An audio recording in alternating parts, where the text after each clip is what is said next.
శ్రీ సత్యసాయి జిల్లా ధర్మవరంలో ఇంద్రధనస్సు దివ్యాంగుల శక్తి పథకం ఘనంగా ప్రారంభమైంది. కార్యక్రమాన్ని మాజీ మంత్రి రాప్తాడు ఎమ్మెల్యే పరిటాల సునీత పచ్చిజెండా ఊపి ప్రారంభించారు. ఈ సందర్భంగా మాట్లాడుతూ దివ్యాంగుల సంక్షేమం కోసం ప్రభుత్వం ప్రత్యేక దృష్టి సారిస్తుందన్నారు. ఇంద్రధనస్సు దివ్యాంగుల శక్తి పథకం ద్వారా రాష్ట్ర వ్యాప్తంగా సుమారు 11 లక్షల మంది దివ్యాంగులకు లబ్ధి చేకూరుతుందని తెలిపారు.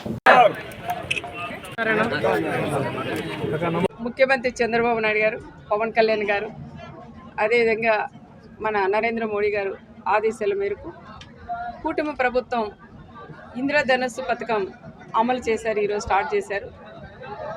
అదే కాకుండా దివ్యాంగుల శక్తి కూడా ఈరోజు స్టార్ట్ చేశాం కాబట్టి దివ్యాంగులందరూ కూడా ఈరోజు పక్కన మా సోదరులందరూ కూడా ఉన్నారు. ఎంతోమంది కూడా చాలా సంతోషపడుతున్నాం. రాష్ట్ర వ్యాప్తంగా దాదాపు 11 లక్షల మంది దివ్యాంగుల తరపున కూటమి ప్రభుత్వానికి కూడా మేమందరం కూడా కృతజ్ఞతలు కూడా తెలియజేయాలి. ఎందుకంటే దివ్యాంగులకు మన పెన్షన్లు కూడా ప్రభుత్వం వచ్చిన తర్వాత మనం పెంచినాం. ఆ పెన్షన్ కూడా ఖర్చు కాకుండా దివ్యాంగులు రాష్ట్ర వ్యాప్తంగా వాళ్ళు ఎక్కడ తిరిగేదానికి కూడా ఈరోజు ఫ్రీగా ప్రయాణం చేసుకోవడానికి ఇచ్చిన దానికి ప్రత్యేకంగా కూటమి ప్రభుత్వానికి కూడా కృతజ్ఞతలు కూడా తెలియజేయాలి.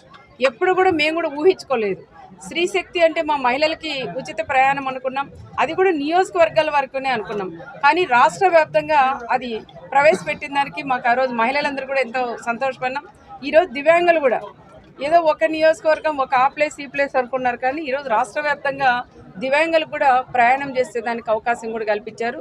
దీంట్లో ఎవరైతే దివ్యాంగులు ఇంకా ఎక్కలేని వాళ్ళు ఎలాగుంటే వాళ్ళు కూడా సపోర్ట్గా ఒక 40% పైన ఎవరైతే దివ్యాంగులు ఉన్నారో వాళ్ళందరికీ కూడా ఉచిత ప్రయాణం, వాళ్ళకి సపోర్ట్గా ఎవరైనా వస్తే వాళ్ళు కూడా ఆఫ్ టికెట్ తీసుకునేదాన్ని కూడా ప్రభుత్వం కూడా నిర్ణయించింది.